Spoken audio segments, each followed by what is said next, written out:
स्वागतम है आपको क्लास 12 के एमवीवीआई क्वेश्चन आंसर सीरीज में।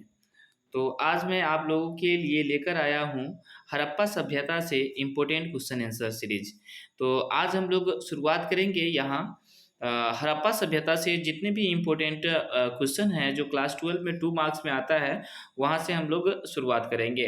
तो चलिए समय न गंवाते हुए शुरू करते हैं। आज का इम्पोर्टेंट क्वेश्चन है कि पुरातत्व से आप क्या समझते हैं।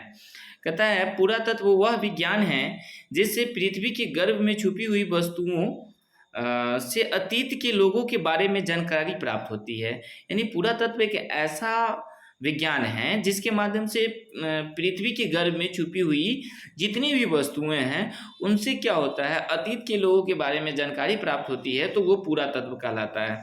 जैसे एज फॉर एग्जाम्पल के लिए जैसे मूर्ति, शिलालेख, अस्थि, मिट्टी के बर्तन, सिक्के इत्यादि, ये सभी के सभी क्या कहलाते हैं, पुरातत्व कहलाते हैं। क्वेश्चन नंबर सेकेंड को हम देखते हैं। बहुत इंपॉर्टेंट क्वेश्चन है। कहता है कि हड़प्पा सभ्यता की विस्तार की विवेचना करें। ठीक है, क्वेश्चन नंबर सेकेंड क्या कह रहा है, कहता है हड़प्पा सभ्यता की विस्तार की विवेचना करें।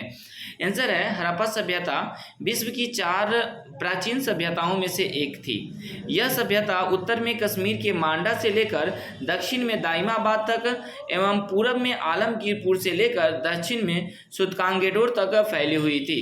यह एक विस्तृत सभ्यता थी। पूरब से पश्चिम तक इसकी लंबाई 1600 किलोमीटर तथा उत्तर से दक्षिण तक इसकी लंबाई 1100 किलोमीटर तक थी। इस सभ्यता इस प्रकार इस पूरी जो सभ्यता थी उसका कुल जो क्षेत्रफल था वो 12,99,600 वर्ग किलोमीटर था। और इस तरह से एक नेक्स्ट इंपॉर्टेंट क्वेश्चन आता है जो काफ़ी आप लोग के एग्जाम की दृष्टि से यह क्वेश्चन काफ़ी इंपॉर्टेंट हो जाएगा, और वह क्वेश्चन है मोहनजोदड़ो के विशाल स्नानागार के विषय में लिखना। ठीक है, और यह क्लास 12 में यह क्वेश्चन कई बार पूछ चुका है। तो चलिए हम लोग इस क्वेश्चन पर थोड़ा सा चर्चा कर लेते हैं कि यह क्या कह रहा है। कह रहा है यह क्वेश्चन मोहनजोदड़ो का विशाल स्नानागार ईंटों से स्थापित कला का एक सुंदर नमूना था।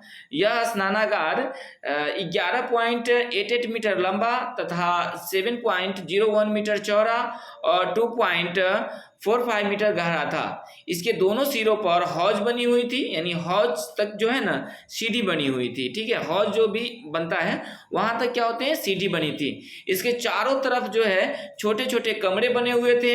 ऐसा माना जाता है कि इस स्नानागार का जो प्रयोग होता था वह धार्मिक अनुष्ठान के लिए किया जाता था। यह एक सार्वजनिक स्नानागार था। नेक्स्ट इंपॉर्टेंट क्वेश्चन क्या है, इस चैप्टर से नेक्स्ट इंपॉर्टेंट क्वेश्चन आपको आता है एग्जाम में जो बार बार पूछे जाता है। कहता है मोहनजोदड़ो के अन्नागार के विषय में लिखना। आपको हो सकता है कि एग्जाम में आपसे पूछा जा सकता है मोहनजोदड़ो के विशाल स्नानागार और अन्नागार, इस दोनों क्वेश्चन में से काफ़ी जो है आता रहता है, समय समय पे मतलब चेंज होता रहता है हर बार के एग्जाम में। तो अगर अन्नागार आता है तो आप इसको भी आसानी से लिख सकते हैं मोहनजोदड़ो के विशाल स्नानागार, अन्नागार। यहाँ जो टाइपिंग मिस्टेक है आप इसको इरेज कर सकते हैं। अन्नागार जो था वो सिंधु घाटी सभ्यता की जितने भी कलाकृतियों थी उसमें से एक मतलब सुंदर कलाकृति मोहनजोदड़ो के अन्नागार भी था। इसके दोनों कतार में क्या थे, दोनों तरफ से क्या बने हुए थे, दोनों तरफ से कमरे बने हुए थे। अन्नागार के क्या था, ये दोनों साइड से क्या बने हुए थे, कमरे बने हुए थे।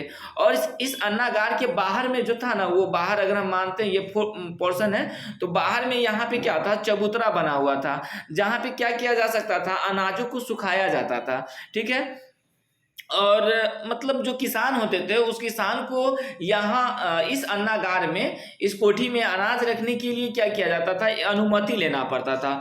और अनुमति उन्हीं को दिया जाता था जो रखने के एवज में, मतलब रखने के बदला में क्या करता था, अनाज कर के रूप में देता था। ठीक है, तो आप इस विषय में भी क्या कर सकते हैं, आसानी से लिख सकते हैं। नेक्स्ट क्वेश्चन क्या कह रहा है, नेक्स्ट क्वेश्चन भी बहुत इंपॉर्टेंट है। कहता है सिंधु घाटी सभ्यता को हड़प्पा सभ्यता क्यों कहा जाता है। क्वेश्चन है सिंधु घाटी सभ्यता को हड़प्पा सभ्यता क्यों कहा जाता है। तो पहले जितने भी सभ्यता थी, विश्व की जितनी भी सभ्यता थी, वह सभी सभ्यता में यह देखा गया था कि जब से जो सबसे पहले जो जगह खोजी जाती थी, उसी जगह के नाम पर पूरी सभ्यता का नामकरण किया जाता था। ठीक है, तो यहाँ आप लिख सकते हैं कि सिंधु घाटी सभ्यता को हड़प्पा सभ्यता इसलिए कहा जाता है क्योंकि सिंधु घाटी सभ्यता में सबसे पहले 1921 ईस्वी में दयाराम साहनी द्वारा हड़प्पा नामक जगह का खोज किया गया और इसको प्रकाश में लाया गया। ठीक है, किसी भी सभ्यता में सबसे पहले जिस जगह का खोज किया जाता था, उसी के नाम पर उस पूरी सभ्यता का नामकरण किया जाता था। तो इस तरह हम कह सकते हैं कि सिंधु घाटी सभ्यता को हड़प्पा सभ्यता कह सकते हैं। और गाइस, अगर आपको इसका पीडीएफ चाहिए तो आप हमारे चैनल टेलीग्राम पर आप जुड़ सकते हैं। टेलीग्राम है शिक्षादीप नाम से आप सर्च करेंगे टेलीग्राम, ठीक है ना, शिक्षादीप आप टेलीग्राम पे, यही सेम स्पेलिंग है, ठीक है ना, शिक्षादीप पे आपको सेम लोगो मिलेगा। आप वहाँ क्या करेंगे, ज्वाइन कर लेंगे, आपको वहाँ पर आपको इसका पीडीएफ मिल जाएगा। ठीक है, निःशुल्क, बिना कोई शुल्क को आपका पीडीएफ प्रोवाइड किए जाएंगे। ठीक है, और जो भी अपडेट आता है मैं आपको टेलीग्राम पर ही दूंगा। ठीक है, क्लास से रिलेटेड भी जितने भी अपडेट है आपको टेलीग्राम चैनल पे ही मिलेगा। चलिए, नेक्स्ट क्वेश्चन कहता है सिंधु घाटी सभ्यता की नगर योजना का वर्णन करें। ठीक है, तो इसको आप लिख सकते हैं, जैसे सिंधु घाटी जो सभ्यता है उसकी नगर योजना पर हमको प्रकाश डालना है। तो सिंधु घाटी सभ्यता एक शहरी सभ्यता थी। विश्व में जितनी भी सभ्यता मिली थी, 4 जो सभ्यता मिली थी, उसमें से मात्र यह एक सभ्यता थी जो शहर पे आधारित था, मतलब यह एक नगरीय सभ्यता थी, क्योंकि यहाँ से एक नियोजित शहर का प्रमाण मिला है जो तत्कालीन विश्व में, तत्कालीन अर्थात मतलब उस समय, तत्कालीन अर्थात उस समय विश्व में ऐसी सभ्यता कहीं नहीं थी।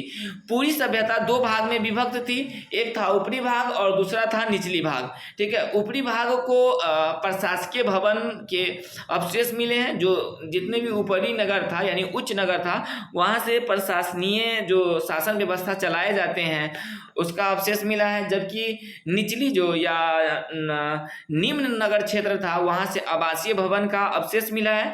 और यहाँ से आपको सड़क, यहाँ से क्या मिले हैं, इस सभ्यता से आपको मिले हैं सड़कें मिले हैं, गलियाँ मिले हैं, नालियाँ मिले हैं, स्नानागार मिले हैं, अन्नागार मिले हैं, ठीक है, ईंटों से बने भवन मिले हैं, इत्यादि कई सारी चीज़ें मिले हैं। तो इस प्रकार जो है इस सभ्यता को हम कह सकते हैं कि यह जो सभ्यता है वह किस ओर इंडिकेट करती है, यह आधुनिक सभ्यता की ओर इंडिकेट करती है। ठीक है, नेक्स्ट क्वेश्चन क्या कहता है, जो बहुत ही इंपॉर्टेंट क्वेश्चन है क्लास 12 के इस चैप्टर से, इस क्वेश्चन को आना तो इस बार समझो कि काफी फिक्स ही समझ लो।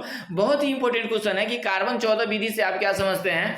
और दोस्तों ये क्वेश्चन को कई बार पूछ चुका है कि कार्बन 14 विधि से आप क्या समझते हैं, इसलिए कार्बन 14 विधि आपको इस बार याद रखना बहुत ही इंपॉर्टेंट बन जाता है। तो इस क्रम में आप लिख सकते हैं कि तिथि निर्धारण करने की वैज्ञानिक विधि को कार्बन 14 विधि कहा जाता है। तिथि निर्धारण करने की, कोई भी चीज की तिथि हम कैसे जानकारी प्राप्त करते हैं, जैसे मतलब कोई भी चीज होता है तो हम जानते हैं कि ये इतने वर्ष पुराना है, या कोई कंकाल मिलता है तो बोला जाता है कि ये इतने साल पुराना है, तो उसको कैसे जाना जाता है, तो यही कार्बन 14 विधि द्वारा ही जाना जाता है कि तिथि निर्धारित करने के जो वैज्ञानिक विधि होते हैं उसको हम क्या कहते हैं, कार्बन 14 विधि कहते हैं। इस विधि का खोज जो अमेरिका के प्रसिद्ध वैज्ञानिक थे जिसका नाम था BF लीवी, उन्होंने सन 1946 ईस्वी में इस विधि का खोज किया।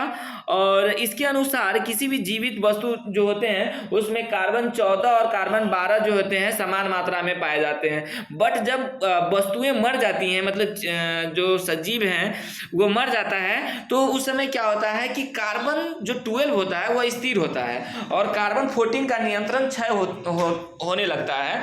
तो जब कार्बन 14 को जो क्षय होता है उस हिसाब से आप कह सकते हैं, यानी जितना कार्बन 14 का क्षय होता है, जितना कार्बन 14 का क्षय होता है, उतना ही हम समझते हैं कि वह वस्तु उतना ही पुरानी है। ठीक है, तो इस प्रकार इस चैप्टर से आने वाले जितने भी इंपॉर्टेंट क्वेश्चन था मैंने आपको इस सीरीज में लाया हूँ, वो भी 2 मार्क्स का। ठीक है, और फिर जो 5 मार्क्स का है वो आपको अगले वीडियो में मिलेगा। और इस वीडियो का आप PDF जो है आप हमारे चैनल टेलीग्राम पे जाकर अपलोड कर सकते हैं, देख सकते हैं। ठीक है, थैंक यू, बाय बाय, फिर मिलेंगे अगले वीडियो में, तब तक के लिए थैंक यू फॉर वॉचिंग।